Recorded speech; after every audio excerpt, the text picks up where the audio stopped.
Adieu mes Marlous, aujourd'hui une nouvelle vidéo qui va parler de la raison de pourquoi on n'a toujours pas la R5. Qu'est-ce qui s'est passé? Je vais tout vous expliquer tout de suite. Alors du coup ce qui s'est passé c'est qu'on a cherché avec Nico pendant quelques mois la R5, je pense pendant au moins jusqu'à fin septembre, et on a fini par en trouver une. On en a trouvé une qui était juste en bas de chez moi, ce qui était très pratique vu qu'on n'allait pas faire quand même 2 heures de route pour ne pas être sûr au final d'acheter une voiture. Ensuite pour la ramener ça aurait été compliqué puisque là on voulait faire les choses bien, avoir une voiture avec une carte grise, pouvoir l'assurer, avoir un contrôle technique de bon, tout ça. Donc du coup on a trouvé quelqu'un qui était en bas de chez moi, donc pratiquement un voisin, qui vendait la voiture.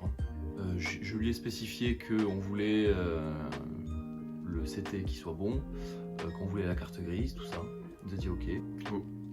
Du coup, lors de la première visite, Nico et moi on s'est rendus sur place vu que l'objectif c'était d'acheter la voiture à deux et d'être à deux à l'utiliser. Et on pensait pas une seconde que le mec était louche, quoi, hein. Tout allait bien. On a un peu parlé, il nous a expliqué tout sur la voiture, on comprenait pas grand chose, mais bon, on n'a pas le vocabulaire technique véhicule en tête, quoi. Forcément il va nous parler de diverses pièces, nous on va à peine savoir ce qu'est la timorie de direction, quoi. Et bon, il nous explique que en gros il y a quelques petits trucs à faire mais ça va. Là il commence à nous dire que si on demande le contrôle technique, il y aura plus de négociation de prix. Donc déjà ça aurait peut-être été une des premières alertes à se poser comme question, mais bon, on a continué. Vient à passer après ça plusieurs semaines, parce qu'en gros il attendait quelques pièces pour changer. Et du coup à un moment il s'est trompé de pièce, à un autre moment ça avait des délais, enfin bref ça a été interminable pendant au moins un long mois, on a attendu. Quand c'est finalement arrivé, on a attendu une autre semaine supplémentaire histoire qu'il installe la pièce. Et puis ensuite, le moment est venu, il nous a dit que la voiture était prête, qu'on pouvait venir même l'essayer. Et donc Nico et moi, j'ai passé un appel direct, vas-y viens, on va essayer la voiture. C'était un dimanche si je me souviens bien, de milieu novembre.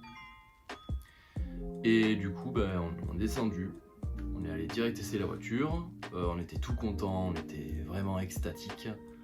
La voiture était géniale, on a vraiment retrouvé, en tout cas moi j'ai retrouvé les mêmes sensations que j'avais avec du coup ma propre R5, et ça m'a fait quelque chose très clairement. Et du coup on passe à la caisse, quoi, entre guillemets, et c'est un peu à ce moment là où juste avant il nous explique que en gros, et c'est là qu'on aurait dû choper la magouille, qu'il y a un petit souci au niveau du contrôle technique, il y a un peu de rouille mais que bon, on peut le souder si on s'y connaît un petit peu, c'est pas grave. Et pour la carte grise, il l'a pas en son nom et que il va la faire à son nom en fait dans la semaine. Alors faut-il savoir que ça c'est assez louche, mais nous on était juste trop obnubilés par le fait qu'on avait la R5 à portée de main et qu'on devait juste faire le virement et c'était terminé. Force est de constater que on s'est fait bien avoir parce que je vais vous expliquer pourquoi. Je fais le virement immédiat de 800 €. Voilà, je me déleste de tout ça sur mon compte. Il me restait 500 à la fin. Et ça faisait quelque chose parce que je m'étais bien cassé le cul à économiser pendant 3 mois, quoi. Mais bon, je me disais, j'étais content, j'allais avoir la R5, machin. Donc voilà, je la ramène chez moi. J'explique la chose à mes parents. Bon, ils n'ont pas aimé forcément. Mais bon, ça c'était au-delà de mes soucis. Mais là, mon père a demandé à regarder le contrôle technique.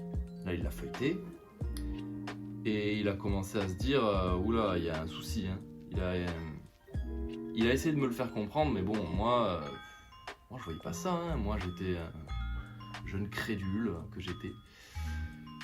Et du coup, le lendemain matin, il a été faire un peu de pêche aux infos pendant que moi j'étais en train de travailler.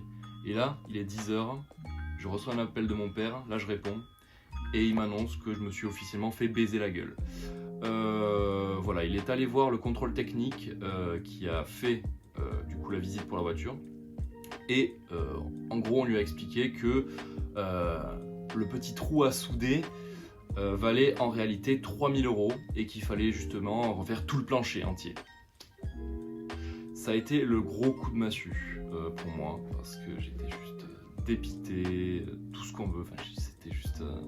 Parce qu'en plus, cette voiture, j'étais en train de commencer à m'y attacher de nouveau, comme à l'ancienne, même si c'était pas pareil. J'avais déjà pensé à tous les projets qu'on allait faire, j'ai tout un cahier avec plein d'idées et tout. En plus, il y avait tous les panneaux qui avaient été détachés, donc du coup il fallait juste que nous on les remette. Moi je me suis dit ouais, ça va être génial, ça va être très instructif et tout, ça va être très intéressant à faire. Et là tout ça a volé en éclats en quelques secondes. Et voilà, j'avais pu ramener la voiture chez moi, elle était garée chez moi, elle était chez moi quoi. Vraiment, je précise, elle était chez moi. C'est vraiment dommage parce que la voiture démarrait bien. J'ai encore d'ailleurs 2-3 photos et une vidéo.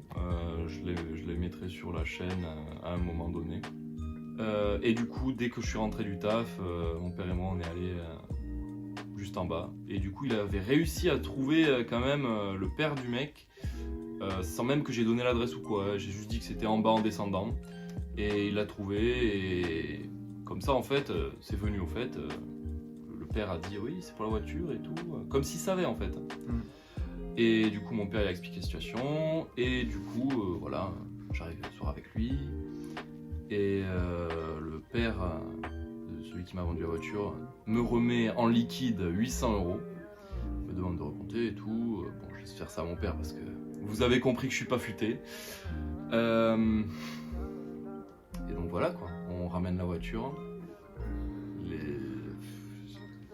Voilà, j'étais pas à mon aise, pour ainsi dire. Et c'est terminé quoi, c'est fini.